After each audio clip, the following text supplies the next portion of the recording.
So in perimenopause, so many women are in that stage of their life where they have family. They're caring for maybe elderly parents. They might have 2 jobs. They might have a husband who's home or he's on shift work, or, and you feel like a taxi driver, you feel like a cook, you feel like just a house cleaner, and you're trying to work on top and trying to keep your nails done and trying to stay in shape. So all of those things, it's a really busy time. This invisible load that women in perimenopause carry is exhausting. It's overwhelming and creates burnout. And we have to know when enough is enough. Welcome to Thriving in Menopause, brought to you by Prevention Magazine. I'm Zoe Mernier, the editor of Prevention, and I'm super excited about today's episode. When you think of strength, resilience, and peak performance, you think of our next guest. An Olympian, an elite athlete, an advocate, a woman who has spent her life deeply connected to her body, and yet, when perimenopause hit, it took her completely by surprise, like so many of us. After battling through this often arduous journey, she's now helping others going through this life stage so they are better equipped to navigate all the changes that can come our way. Yes, as you may have guessed, our guest today is the one and only Lisa Curry. Lisa, thank you so much for joining us today. Zoe, thanks for having me. Pleasure. Now, in this episode, Lisa is not only going to share her personal journey through menopause, but she's also shifting the lens forward, or perhaps backward, because if you're in your 30s and thinking, this doesn't apply to me yet, think again. Lisa shares the habits, foundations, and mindset shifts that she believes women of this age can build now to better prepare our bodies for perimenopause and beyond. It's the advice those of us who are in the midst of it or out the other side wish we'd known.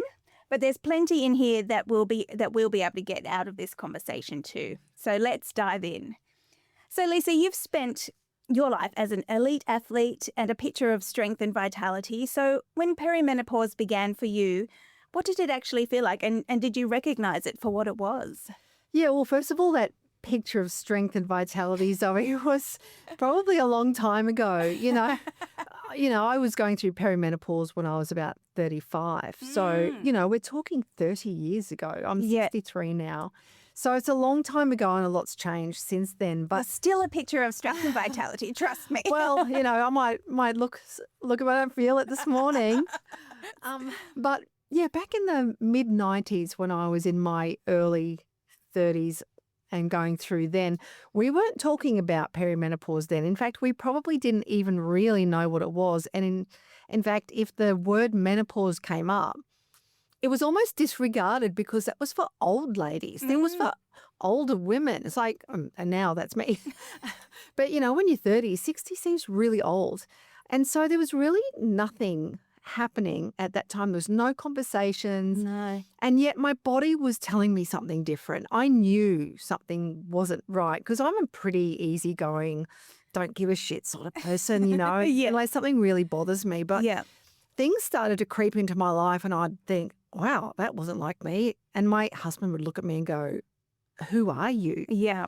And I didn't realize that it was happening. But every 5th day before a period, I was I was going to swear then.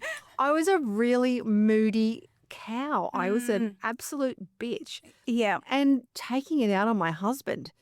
But I didn't realize that it was a cycle. I didn't know it was a pattern until much later on, and it did create a lot of problems in our relationship because, I'm not like that. And then all of a sudden I was irrational, I was crying. And that was the biggest thing for me is not knowing what these symptoms were and feeling almost terrified.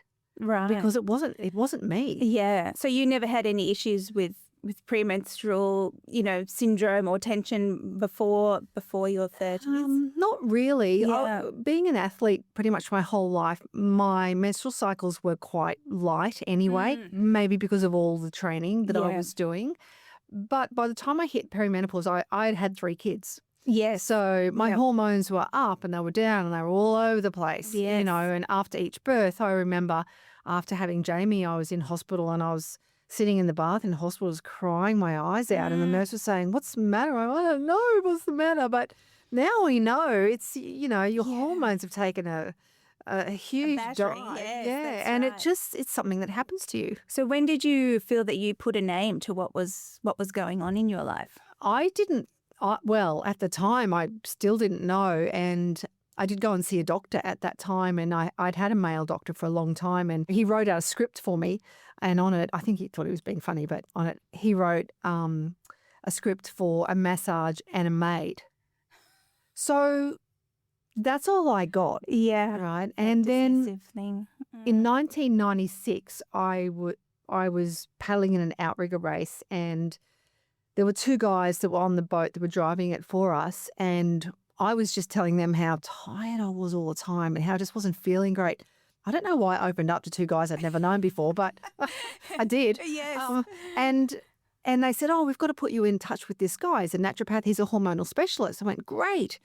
So that's when I met my now business partner, Jeff Butterworth, back in 1996. So I've known him for a long time. And so when I went to see him, he said, "This really sounds like it's hormonal."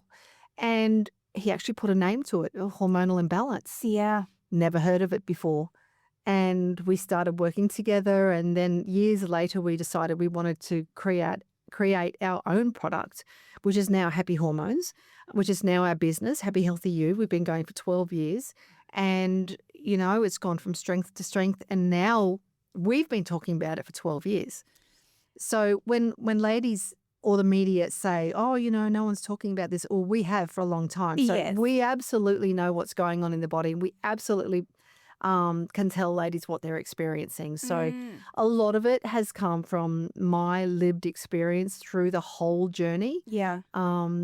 And what we do is we change lives every day. So that's our tagline, and we're very proud of that. And I mean, it must have been such a learning curve for you along the way of just finding out, because this is such a nuanced and, there's so much involved. So what are some of the biggest lessons as you were going through this journey along with Jeff that you went, "Oh my gosh, why don't people know this?" Well, first of all, the journey is different for everyone. So Yes, yeah. some people really breeze through it. Some people really struggle with it. And some Yeah. people are kind of, go in and out of it. But I think if women understood what it was and that it is a natural transition, this is what a female body is going to do. It is biology. Yeah. And you can't fight it. You can't force it into doing something that it's not willing to do. And when a lady understands that, they're more accommodating of their feelings around it. But when people get really confused about what's going on, that's where we come in. So we help take all the confusion away. We simplify everything. We let the ladies know where they're at, what they're experiencing, what their options are, how their symptoms come to be, and how they can reduce the severity of all their symptoms moving forward. So I like to think about it as firstly celebrating and honouring being female, Yeah. because, little girls as young as 8 and 10 years of age are starting to get their periods. And it's quite sad, actually, that they are beginning so early. So you've got that age group, then they become teenagers. But the most important thing is to explain to the teenagers what's happening in their body. Yeah. Because I had a recent conversation with 3 girls. One was 27, one was 32, one was 35. And I was asking them, what do they know about perimenopause and menopause? And the next day, I got the most beautiful letter from one of them. And she was explaining the guilt and the shame and the trauma that she had grown up with as a teenager. And her letter was so beautiful, so powerful, but so sad at the same time, about comparing herself to everyone else when she was 15, 16. Why are they getting boobs and I'm not getting boobs? What's wrong with me? Why aren't I developing? And I thought, wow, that's really powerful. And I have to speak about that, because having teenage girls really need to sit down and talk to them about how their body develops. And it's basic biology 101. you know, but if you don't know how to explain it, if a parent doesn't know how to explain it, that's where we come in again. So all of our articles explain that sort of thing. But I talk about the relay of life.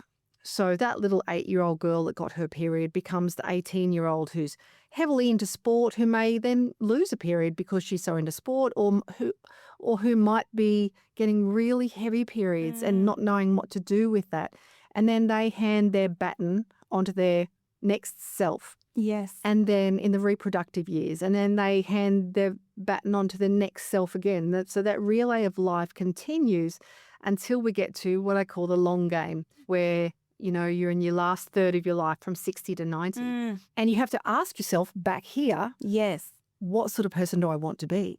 What sort of health do I want to be in? What sort of fitness do I want in my 60s? And, you have to ask yourself now while you have the opportunity, what sort of person do I want to be? Because severe symptoms, illness, disease, they don't just happen on that day. They don't just happen in that week. It's an accumulation of neglect in some areas for decades before it happens. So I like to talk about my 4 pillars of health. Yes. When I say to people, you have to look after yourself. And I even tell this to little kids in primary school, and they get it. Self, S-E-L-F. S is for sleep. E is for exercise. L is for lifestyle. F is for food. Yep. So how am I sleeping? Have I exercised enough? Yep. What type of exercise are you doing? What is my lifestyle like? Do I like where I live, work, the people that are around me, and food? What sort of food do I eat every single day? And if you can ask yourself those 4 questions, every now and again, you can start to understand what we need to do to have the life that we desire. Yeah. Because we all have a choice in life. Absolutely. I mean, I love a sausage roll. All right. Yeah. I can have that. I don't feel guilty about having that. But over here I have a salad and water and an apple. And, you can easily choose either. Yeah. We're adults. We can have a choice. But your body only knows one way to deal with it. So the 80-20 rule comes in. What am I doing most of the time? Yes. So that 20%, have your treats, have a glass of wine, have some chocolate. It doesn't matter. It's what you do most of the time that counts. Absolutely. So let's just backtrack. We're passing that baton back to, when you became that perimenopausal self. How did that change your sense of self, and how did you, I guess, recalibrate who you were in that time? As I said, some people breeze through it, some people don't. I feel like I was in the middle, but also on the breezy side. And mainly because I had met Jeff. He became my new sort of life coach. I started eating better. I took care of my recovery. I was training hard still.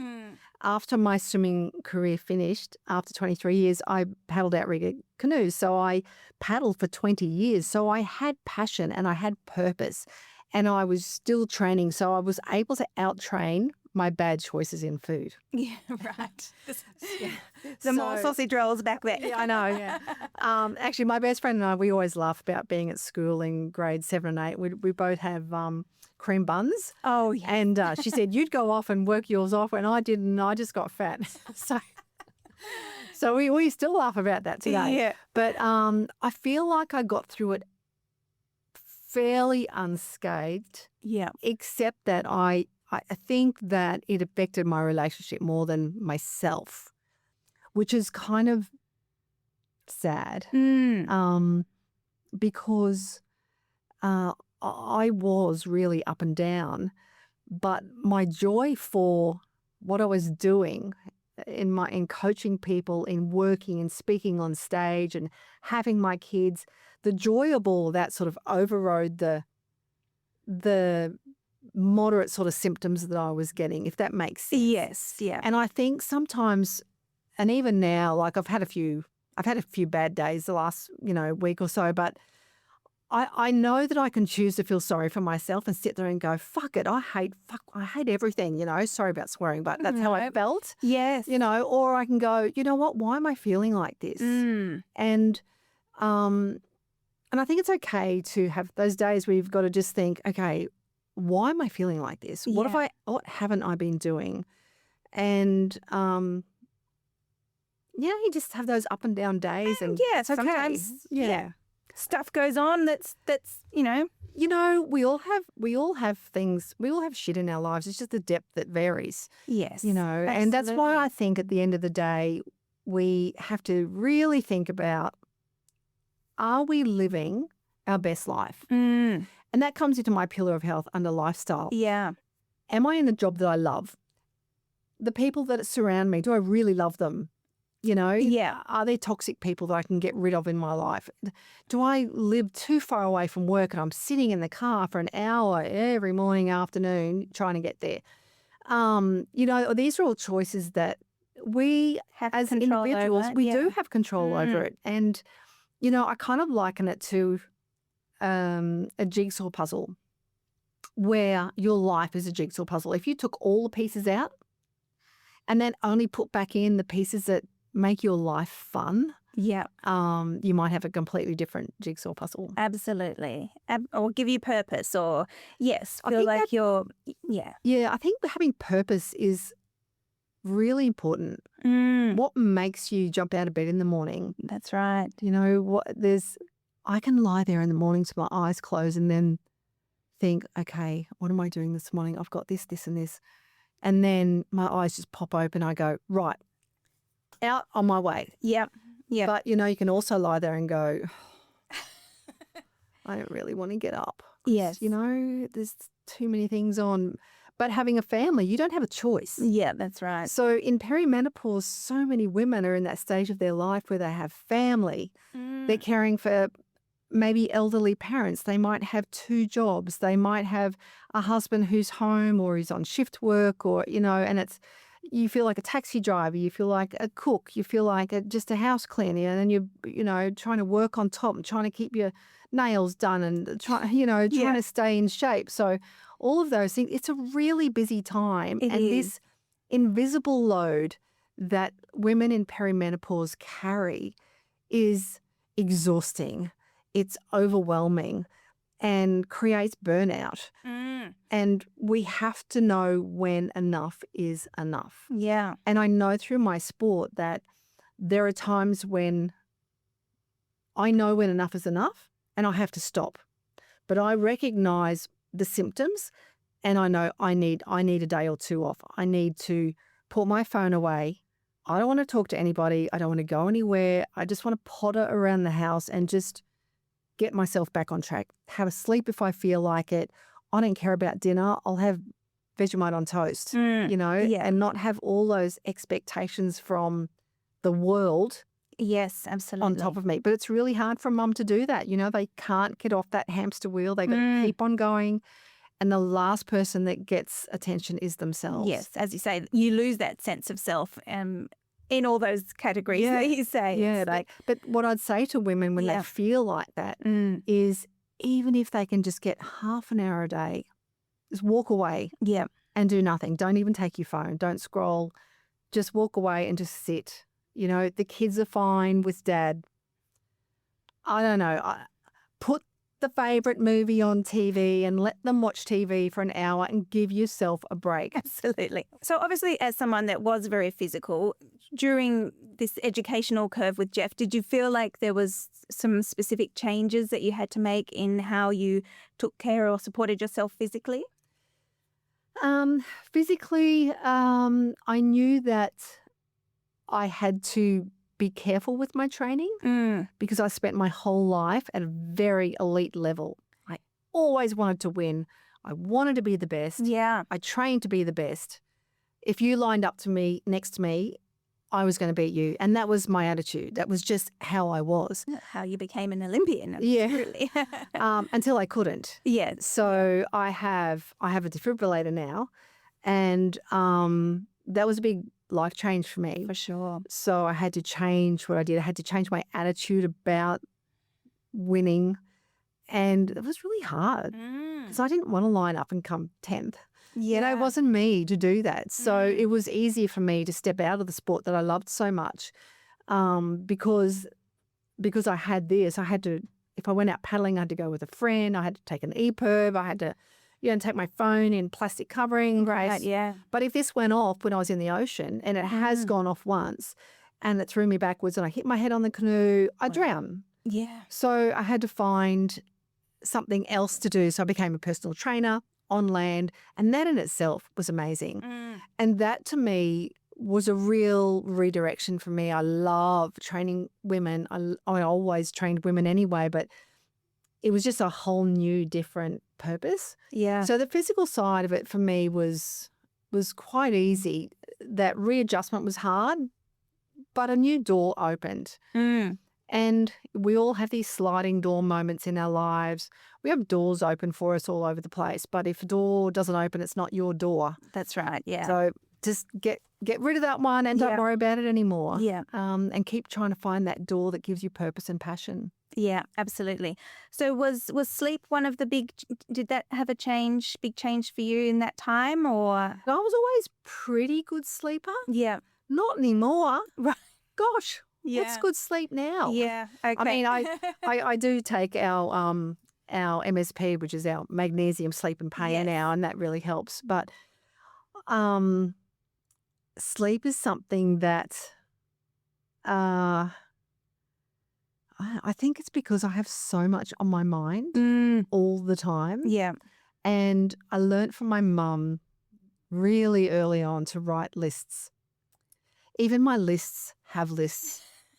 My husband hates lists, but I've got to get it out of my head. Yes. He said, Because then it goes around in circles if you don't have it down. He said, put it in your phone. No, I'm not technically minded. I like it written down. Yeah. And pages of lists. And I like crossing them off. And it's like, oh, it's an achievement to cross something off the list. The list, yes. But he goes to sleep. He goes to bed.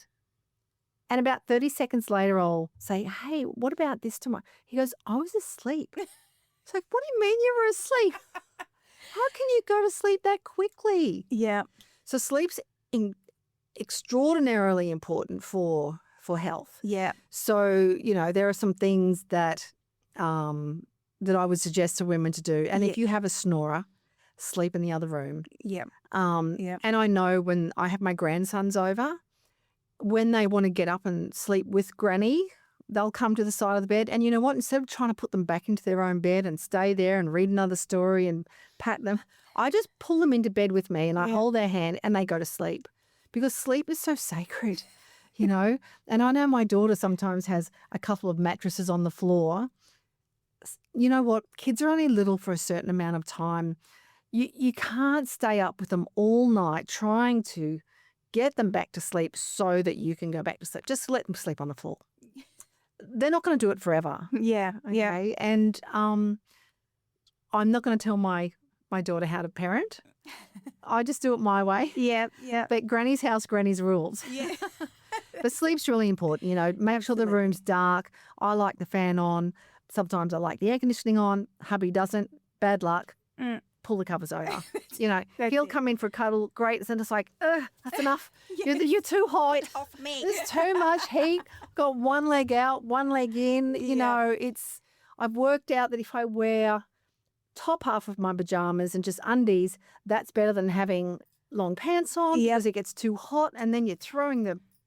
Yeah. Oh, being a woman. I know.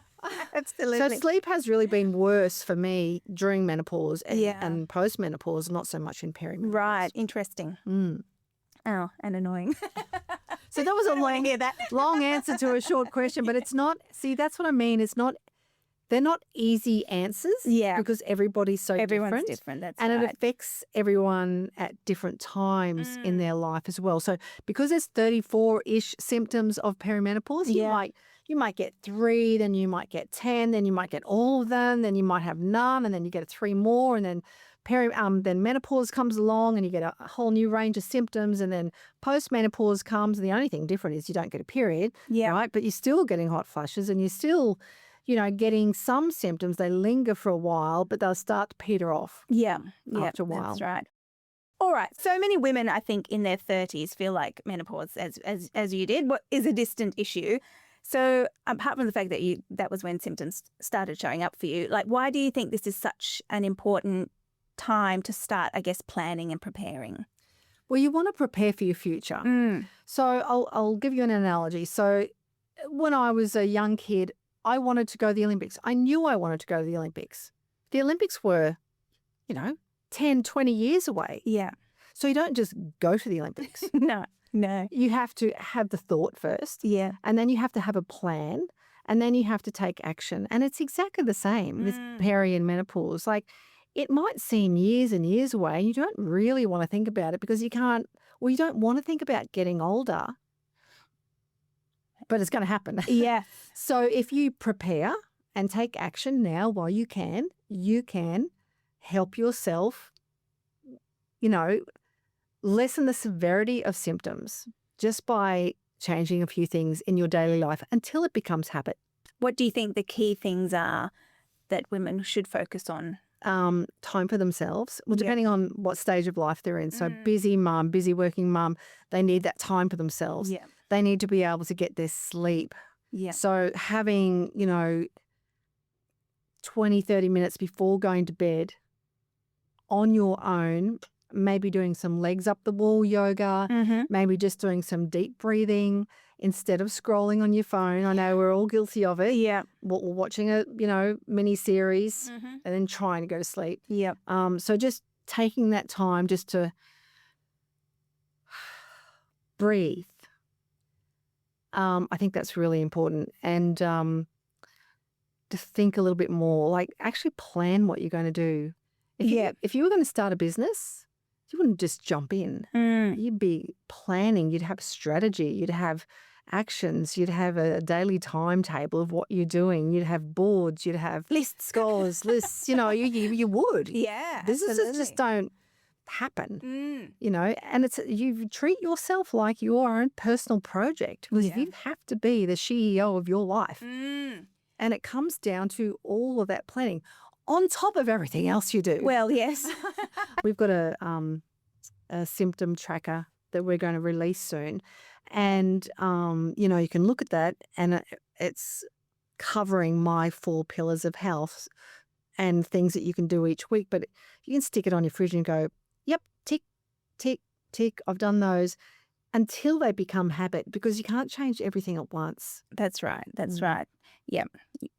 It's a matter of prioritizing, working out what you can do now, and then moving on to it's the 1% better thing, isn't it? Just little steps.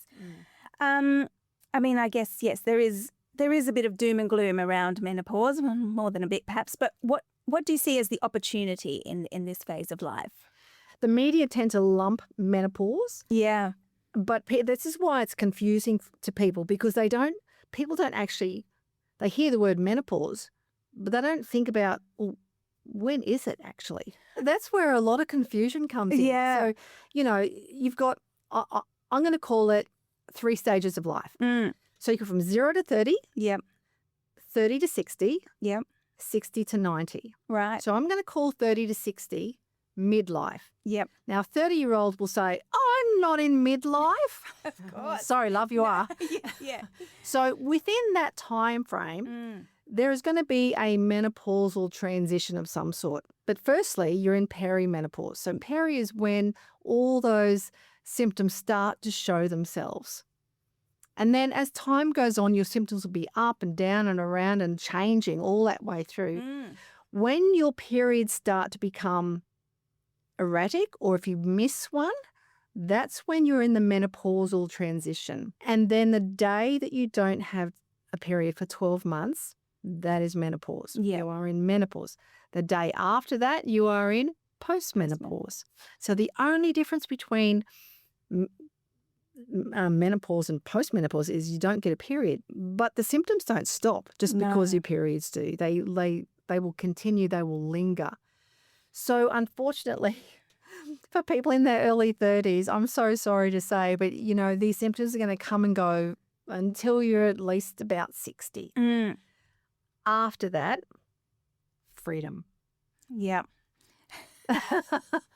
Sorry, ladies. I know, But that's why I say some people, I meet people who don't have any symptoms at all. Yes. Hallelujah. Yeah.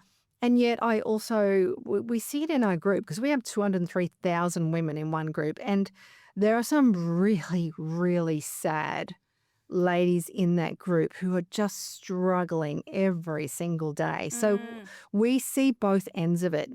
And the great thing about our business is that within that group, we have a group of really highly intelligent professional naturopaths and nutritionists who can go in there and talk to the ladies every single day. Yeah. And that's a service that we provide, which we're really proud of. So, if people don't know where to start, what to do, they just want to ask a question, they can just pop into the Facebook group. They can sit back.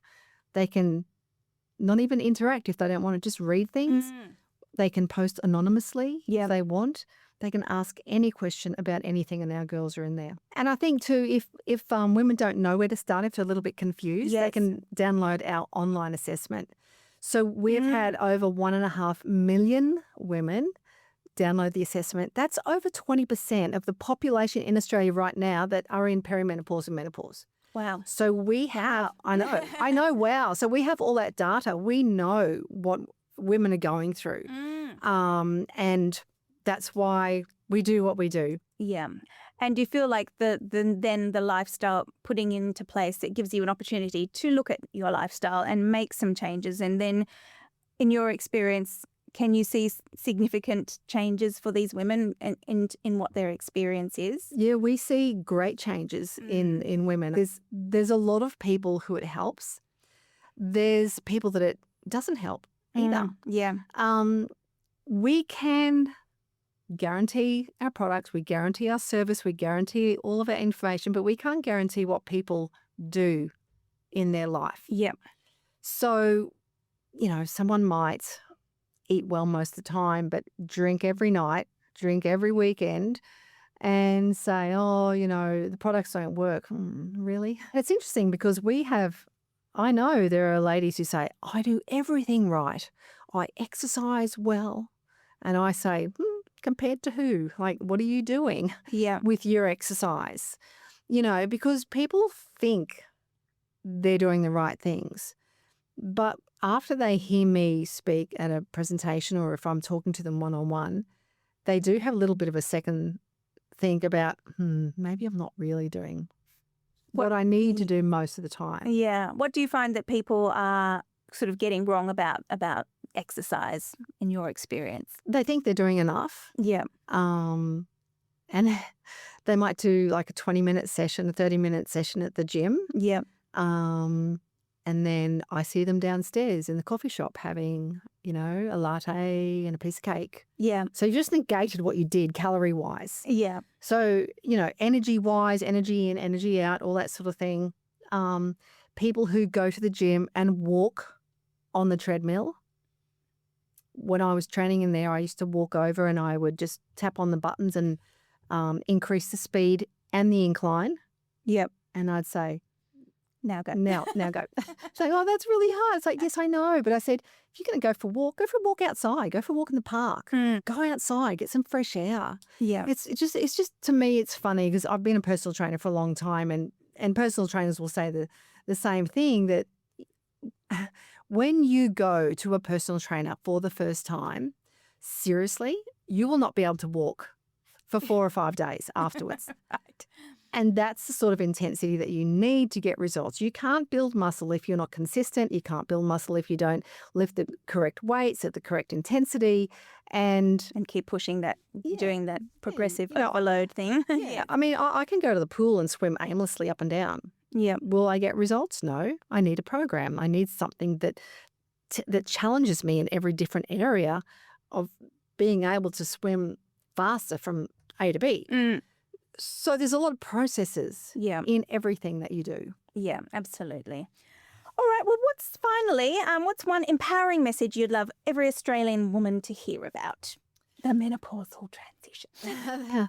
Through perimenopause, menopause, and postmenopause, educate yourself. Yeah. So be open to reading about what your body is going through.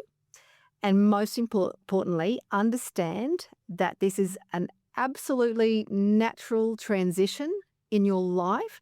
It's biology. It's what your body is meant to do. Yeah. And don't fight it. Don't try and stop what's happening to your body. Accept it for what it is, because you are female and women are extraordinary, totally extraordinary. We sure are. Well, sadly, that's all we have time for today. But Lisa, thank you for your honesty and your strength and your generosity with sharing all that with us today. Thank you, and I hope ladies enjoy that. Absolutely. If you are in your 30s, let this conversation be a reminder that perimenopause is not the beginning of a decline. It is a transition. And like any transition, it's one we can prepare for. Thank you, and be sure to rate, review and subscribe for more. I'm Zoe Mernier. See you next time.